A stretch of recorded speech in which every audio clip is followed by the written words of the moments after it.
Assalamualaikum warahmatullahi wabarakatuh. Pada video kali ini kita akan membahas tentang bahan berita dan alur berita. Mari kita mulai dengan mencicipi secara online menu yang sudah disajikan di atas meja ini. Kelihatannya cukup enak. Apalagi di sana sudah ada secangkir kopi, kemudian ada juga pilihan teh. Tetapi saya ingin lebih berfokus untuk membahas tentang kue tar yang sudah disajikan di atas piring tersebut. Kita tahu bahwa kue tar yang enak ini tentu sebelumnya hanyalah berbentuk bahan-bahan yang masih mentah atau terpisah satu sama lain. Kemudian diolah sedemikian rupa sehingga jadilah sebuah kue tar. Saya ingin memberi penekanan bahwa enak tidaknya kue tar ini tentu sangat tergantung kepada bahan-bahan yang dibutuhkan saat kue tar tersebut dibuat. Tentu seluruh bahan yang digunakan itu harus pas. Jadi kualitas itu sangat ditentukan oleh bahan-bahan. Nah, ketika kita berbicara bahan, tentu kita bisa mengajukan sejumlah pertanyaan untuk mendapatkan bahan yang sesuai dengan kebutuhan kita. Misalnya, bahannya apa saja? Kalau mau bikin sesuatu, bahannya apa saja? Di mana bisa diperoleh bahan itu? Apakah mudah diperoleh? Bahan yang bagaimana itu? Kapan bisa diperoleh? Apakah bahannya tahan lama atau bahannya sekali pakai? Apa saja yang harus ada dalam kelengkapan bahan berita? Nah, ini adalah rumus klasik 5W plus 1H. What, where, when, who, why, dan how. Keenam unsur ini wajib ditemukan jawabannya dalam bahan berita yang akan kita kumpulkan. Sehingga nantinya unsur berita ini itulah yang dijahit, itulah yang diolah menjadi sebuah bangunan berita yang utuh. Bagaimana mengumpulkan bahan berita? Yang pertama, dengan sumber langsung. Artinya, melakukan wawancara langsung kepada sumber-sumber berita atau meliput langsung observasi berita di mana suatu peristiwa atau kejadian berlangsung. Jadi, wartawan itu harus hadir berada di tempat kejadian perkara. Yang kedua adalah sumber tak langsung. Sumber tak langsung itu artinya dengan melakukan riset kepustakaan dan menjelajahi dokumentasi kejadian dan pernyataan yang sudah ada sebelumnya untuk kemudian menjadi referensi di dalam mengumpulkan bahan. Nah, dari mana bisa diperoleh bahan-bahan berita itu? Bisa dari masyarakat. Masyarakat bisa dengan inisiatif sendiri menyampaikan informasi atau bahan berita itu kepada kita atau kepada media. Yang kedua, bisa juga dari media massa. Kita dapat mendapatkan bahan berita dari media massa yang ada. kemudian dari media sosial. Ya, tentu dalam era sekarang ini begitu banyak informasi yang beredar di media sosial yang bisa menjadi bahan berita. Tapi ingat, itu baru bahan berita. Jadi bukan mengutip mentah-mentah bahan berita itu atau informasi itu untuk kemudian direplikasi dan redistribusi. Karena itu namanya bahan masih mentah sifatnya. Yang kedua dari kantor berita.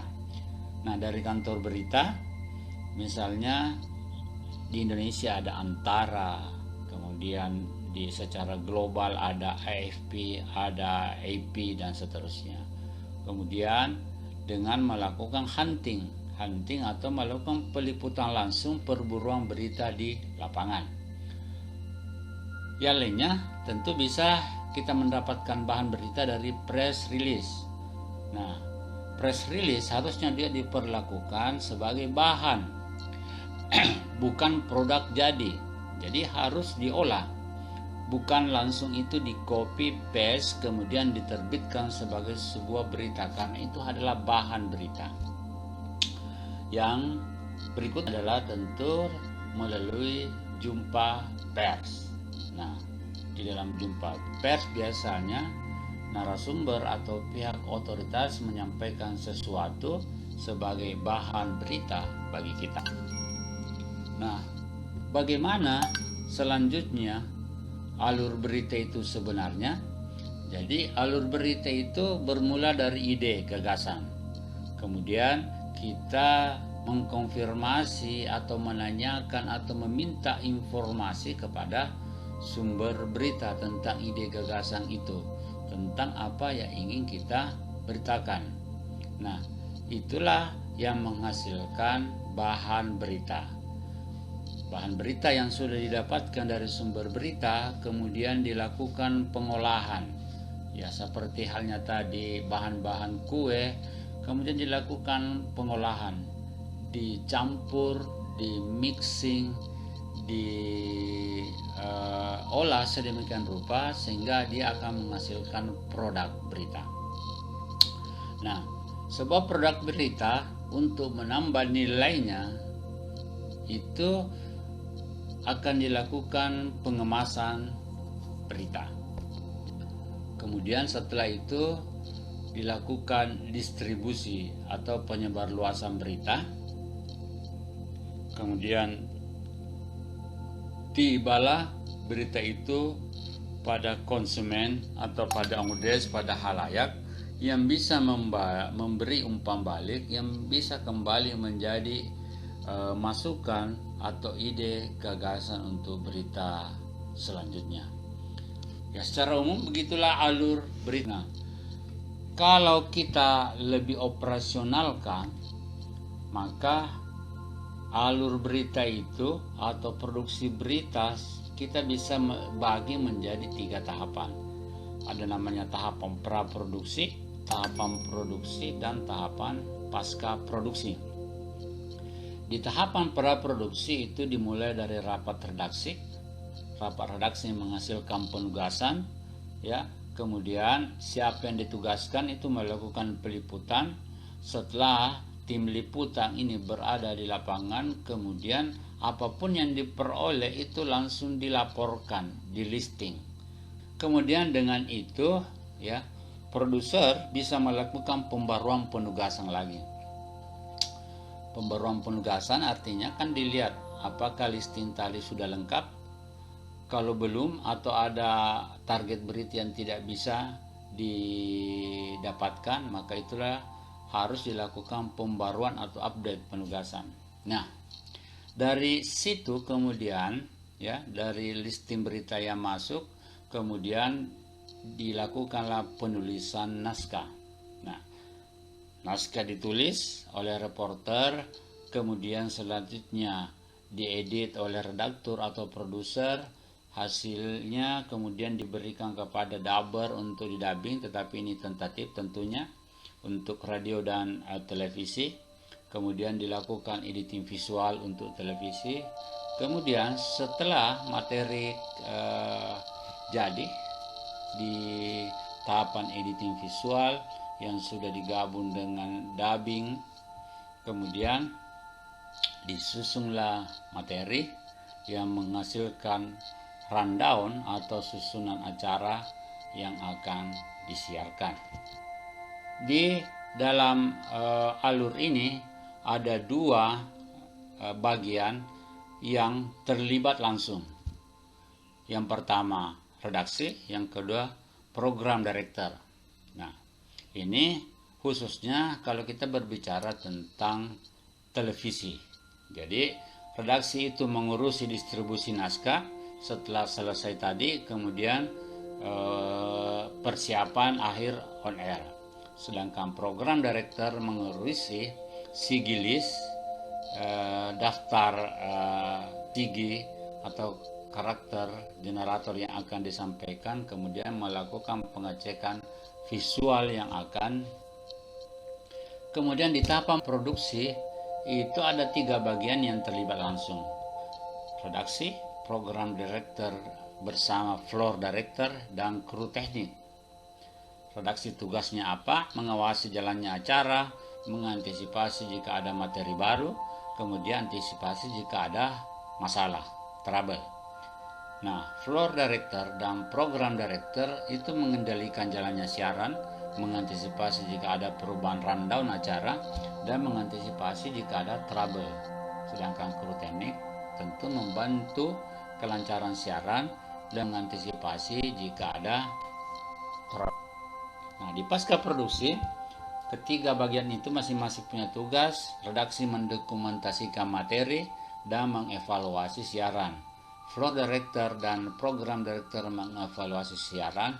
Demikian halnya dengan kru teknik itu mengurusi atau mengevaluasi peralatan, apakah sudah sesuai dengan harapan.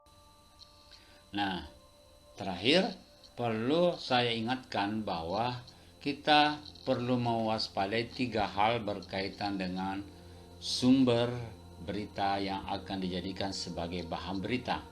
Yang pertama adalah sumber yang sok tahu, padahal sebenarnya dia tidak paham. Kenapa dia sok tahu? Dia punya motivasi ingin menonjolkan diri, ingin terkenal, ingin seperti selebriti. Ini harus kita waspada. Yang kedua adalah sumber yang takut mengambil resiko. Nah, ini juga persoalan. Kalau ada sumber yang takut mengambil resiko, meskipun dia tahu, tetapi ya informasinya akan berusaha dibelokkan, disamarkan, atau ditutupi karena dia takut resiko. Dan yang ketiga adalah sumber yang ingin mengambil keuntungan dari peristiwa atau kejadian yang berlangsung. Nah, ini perlu kita waspada. Jangan sampai kita hanya dijadikan sebagai alat untuk kepentingan mereka. Pertemuan kali ini cukup. Mudah-mudahan bermanfaat. Sampai jumpa pada pertemuan selanjutnya. Assalamualaikum warahmatullahi wabarakatuh.